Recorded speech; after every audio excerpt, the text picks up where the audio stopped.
देखो हर साल इंडिया में लाखों स्टूडेंट अपनी फैमिली से डिस्कनेक्ट बढ़ा लेते हैं, अपने दोस्तों से डिस्कनेक्शन बढ़ा लेते हैं, अपना मेंटल पीस सब कुछ खो देते हैं सिर्फ एक चीज के लिए, और वो है सिलेक्शन। लेकिन सवाल ये है कि क्या कोचिंग सच में फ्यूचर बनाती है या बस वो बढ़ाकर प्रेशर पैदा करती है? वेल, आइए देखते हैं आज की इस वीडियो में। कोचिंग इंडस्ट्री एक मल्टी करोड़ बिजनेस। देखो, इंडिया की कोचिंग इंडस्ट्री का एस्टिमेट वैल्यू 58,000 करोड़ से भी ज्यादा का है, जहां हर साल 3 से 4 करोड़ स्टूडेंट्स किसी न किसी फॉर्म में कोचिंग को ज्वाइन कर लेते हैं। यहाँ तक कि आज के टाइम पे सिचुएशन इतनी ज्यादा हार्ड है कि मेरे एरिया के कई सारे फर्स्ट स्टैंडर्ड के बच्चे तक आज के टाइम पे कोचिंग जा रहे हैं। मतलब देख रहे हो प्रेशर कितना ज्यादा बन रहा है। और इन कोचिंग इंडस्ट्री में ना सबसे बड़ा हाथ मारता है वो है जेई और नीट कोचिंग वाले। जेई और नीट कोचिंग इस इंडस्ट्री में सबसे बड़ी इंडस्ट्री है। देखो, जब एजुकेशन सर्विस से बिजनेस बन जाता है तब प्रायोरिटी लर्निंग नहीं होती, प्रायोरिटी होती है रिजल्ट का एडवर्टाइजमेंट।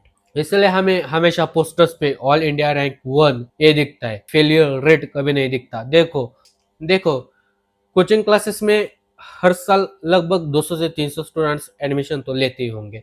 उन 200 से 300 स्टूडेंट्स में से 18 या 20 स्टूडेंट्स ही आगे बढ़ पाते, तो बाकी बचे स्टूडेंट्स का आखिर क्या? उन 180 स्टूडेंट्स का आखिर क्या? कुछ नहीं, वापस से कोचिंग में एडमिशन लो, इनके पैसे भरो, वापस से फेल हो जाओ, वापस से कोचिंग में एडमिशन लो, इनके जेब भरो, वापस से फेल हो जाओ, वापस से यही लूप फुल चलता रहता है, चलता रहता है, चलता रहता है। अगर मैं तुम लोगों की जगह होता ना तो इतना सा पानी लेके डूब के मर जाता। आखिर क्यों तुम लोगों को कोचिंग में अपने पैसे बर्बाद करने हैं? देखो, मैं सीधी बात बताता हूँ, अगर 3 साल में निकल जाता है तो निकल जाने दो, अगर नहीं निकलता तो छोड़ दो, कुछ और चीज में फोकस कर लो। आखिर क्या है, इसके पीछे तुम लोग अपनी पूरी जिंदगी बर्बाद कर लोगे, उसके बाद कहोगे कि यार मेरा तो कुछ हुआ नहीं, लेकिन तेरा हो जाएगा, तू जा। मतलब खुद की जिंदगी बर्बाद कर ली, दूसरों को भी जिंदगी बर्बाद कर लो। बिल्कुल सही, बिल्कुल सही कहा ना मैंने। ऐसा ही है तुम लोगों का। मुझे पता है तुम लोगों में से कई सारे ऐसे स्टूडेंट्स थे जिन्होंने पिछले 5-6 साल से मेहनत कर रहे हैं लेकिन उनका रिजल्ट नहीं आया।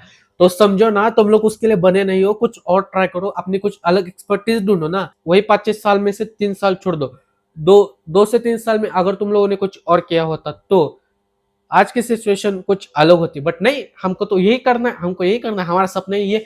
अबे कभी कभी सपने पूरे नहीं होते, कभी कभी उन सपनों को आग लगा देनी चाहिए, उनको वहीं पे जलने देना चाहिए और अपने आप को अब आगे ले जाना चाहिए। बहुत ज्ञान पी लिया।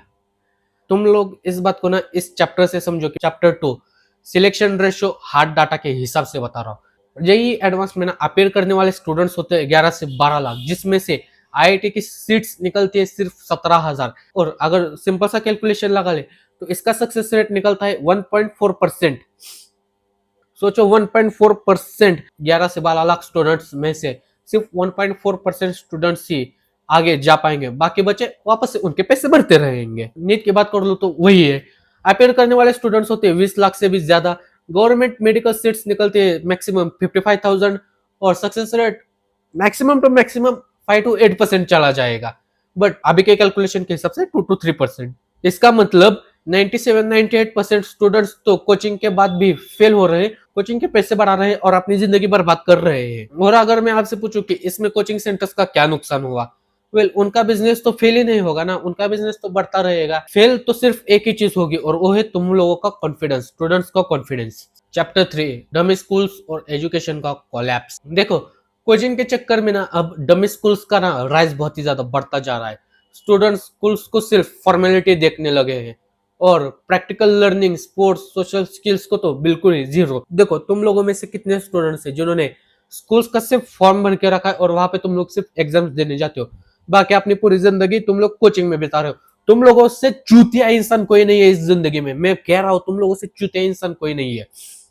पहले क्या था, स्कूल्स प्रायोरिटी थी और कोचिंग सेकेंडरी था। तुम लोगों ने बनाया है कोचिंग को प्रायोरिटी और स्कूल्स को सेकेंडरी। देखो, स्कूल्स के हिसाब से अगर पढ़ोगे तभी आगे जा पाओगे, इन कोचिंग का कुछ नहीं है। ये कोचिंग वाले सिर्फ तुम लोगों से पैसे हड़पना चाहते हैं।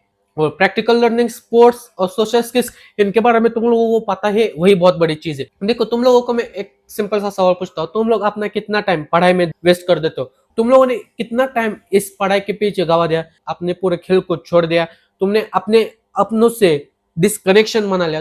तुम अपनों से बात भी नहीं करते हो, तुम लोगों ने अपनों से दूरी बनाई। इसका इम्पैक्ट क्या हुआ तुम लोगों की सोशल स्किल्स ये है। देखो हाई कोर्ट्स ने डमी स्कूल्स को खतरा बताया है, खतरा कहा है। वेल ये खतरा ही तो है। बच्चा स्कूल से सीख ही नहीं रहा, बच्चा सिर्फ एग्जाम के लिए तैयार हो रहा है।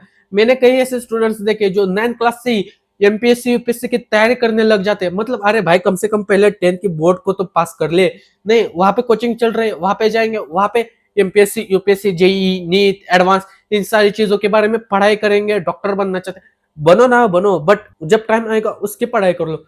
अबे अगर 10 में ही फेल हो गए तो क्या करोगे? तब कैसे बनोगे डॉक्टर, तब कैसे बनोगे इंजीनियर? हाँ देखो ये एजुकेशन नहीं है, एक फैक्ट्री प्रोडक्शन है। नेक्स्ट चैप्टर की ओर चलते हैं, जो कि चैप्टर 4 मेंटल हेल्थ डाटा, जो पोस्टर्स पे कभी नहीं आता।